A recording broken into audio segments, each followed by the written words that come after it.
Stand up comedy పేరుతో వ్యక్తిగత విమర్శలు చేయడం ఇప్పుడు పెను వివాదానికి దారితీసింది.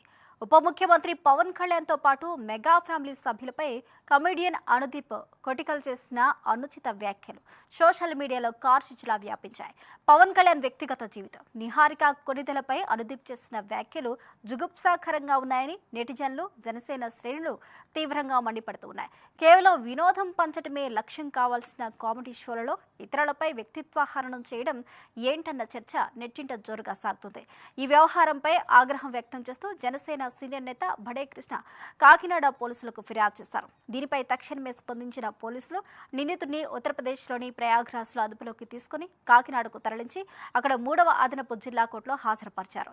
నిందితుడిపై పరువు నష్టం, మహిళల గౌరవానికి భంగం కలిగించడం వంటి తీవ్రమైన సెక్షన్ల కింద కేసులు నమోదు చేశారు. దీనిపై మరింత సమాచారాన్ని మా కాకినాడ ప్రతినిధి నందిని అందిస్తారు.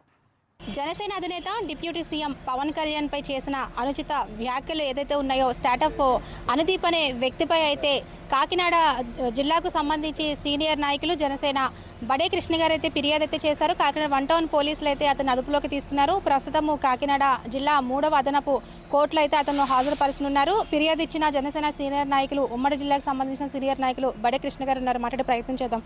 సో చెప్పండి, ఇటీవల కాలంలో ఇటువంటి అనుచిత వ్యాఖ్యలు, ఒకళ్ళ పర్సనల్ని వాళ్ళ మనోభావాలు దెబ్బతీసే విధంగా ఇలాంటివి చేయడము ఏ విధంగా చూడొచ్చు? మీరు చేసిన ఫిర్యాదు వల్ల దీని ఎఫెక్ట్ ఏ విధంగా ఉండబోతుంది? ఇప్పుడు ఆయన అందీపు కట్టికాలం ఆయన ఇలాగా వ్యంగ్యంగా పవన్ కళ్యాణ్ ఫ్యామిలీ మాట్లాడడం క్షమించరాని నేరం. ఇది ఇలా వదిలేస్తే రేపు పొద్దున్న ఈ అనుదీప్ కట్టికాలే కాదు, ఇంకా చాలామంది కూడా అలాగే వచ్చి ఇలాగా వ్యాఖ్యానించడానికి ఆస్కారం ఉంటుంది. ఇది ఆదిలోనే ఇటువంటి వాళ్ళకి మనం ఇలా బుద్ధి చెప్తే కనుక ఫ్యూచర్లో ఇటువంటి జరగమని నేను ఆశిస్తున్నాను. అందువల్ల నేను కంప్లైంట్ పెట్టడం జరిగింది. అంటే అతన్ని పట్టుకున్నారు కదా కాకినాడ పోలీసులు, మీకు ఫిర్యాదు చేసిన తర్వాత ఎక్కడ పట్టుకున్నారు? అతన్ని ఇప్పుడు ఎక్కడికి తరలించారు? అది నాకు తెలిసిన సమాచారం ప్రకారం అతను ఉత్తరప్రదేశ్లో ప్రయాగ్రాజ్లో వాళ్ళ ఫ్యామిలీని కలడానికి అతను వెళ్తే అక్కడ అరెస్ట్ చేసి తీసుకొస్తున్నారని నాకు సమాచారం వచ్చింది. అలాగే ఈరోజు మన స్థానిక జిల్లా కోర్టులో అతను సబ్మిట్ చేస్తారని కూడా తెలిసి వచ్చింది. రాష్ట్రంలోనూ ఒక ప్రత్యేక హోదాలో ఉన్న డిప్యూటీ సీఎం అలాగే వారి కుటుంబ సభ్యుల మీద కూడా వ్యాఖ్యలు చేస్తున్నారు.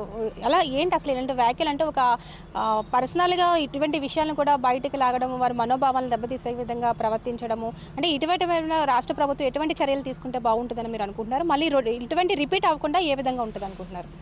ఇప్పుడు ఈ స్టార్టప్ కమెడియన్ అనుదీప్ గారు కామెడీ షోలు చేస్తూ ఉంటారు యూట్యూబ్లో. అతను కామెడీలు షోలు చేసి ఇలా 10 మందిని నవ్వించినా ఇబ్బంది లేదు, కానీ వ్యక్తిగతంగా కొంతమందిని టార్గెట్ చేసి ఇలా మాట్లాడడం అది మంచి పద్ధతి కాదు. అది సాక్షాత్తు రాష్ట్ర డిప్యూటీ సీఎం అయినటువంటి మన ఒక పార్టీ, జనసేన పార్టీ రాష్ట్ర అధ్యక్షులు, అటువంటి వారిని మన ఇలాగా చాలాగా కామెడీగా అసభ్యకరమైన మాటలతో మాట్లాడడం క్షమించరాని నేరం. దానివల్ల మేము కంప్లైంట్ ఇచ్చాం. అయితే భవిష్యత్తులో కూడా ఇటువంటి వారు చేయకుండా ఉండాలంటే కనుక ఇటువంటి కఠినమైన నిర్ణయాలు తీసుకోక తప్పదు. నేనే కాదు, ఇలాగా ఎవరైనా సరే రేపు పొద్దున్న చేస్తే కనుక తప్పనిసరిగా మేము అలా యాక్షన్ తీసుకుంటాం. మేము వాళ్ళని ఏమి చెయ్యము, చట్టపరమైన యాక్షన్ తీసుకోవడం జరుగుతుందండి. రాష్ట్ర వ్యాప్తంగా జనసేన సంబంధించి మీరొక్కరు మాత్రమే ఫిర్యాదు చేశారు. అది కూడా కాకినాడలో ఫిర్యాదు చేశారు. వెంటనే పోలీసులు కూడా రియాక్షన్ ఇచ్చారు. ఈరోజు డిఎస్జీ గారు కూడా అదే మాట చెప్పారు. అతన్ని స్టేషన్కి తీసుకురాకుండా కోర్టులోని ప్రొడ్యూస్ చేస్తామని చెప్పారు. మీరు కూడా ధైర్యం చేసి ఫిర్యాదు చేశారు. ఎలా అనిపిస్తుంది అసలు? నాకైతే మట్టికి చాలా నేను ప్రౌడ్గానే ఫీల్ అవుతున్నానండి. ఎవరు ఇవ్వకపోయినా నన్ను ఒక్కడనే, అది కాకినాడ నుంచి నేను ఇవ్వడం అన్నది నేను చాలా ప్రౌడ్గా ఫీల్ అవుతున్నాను.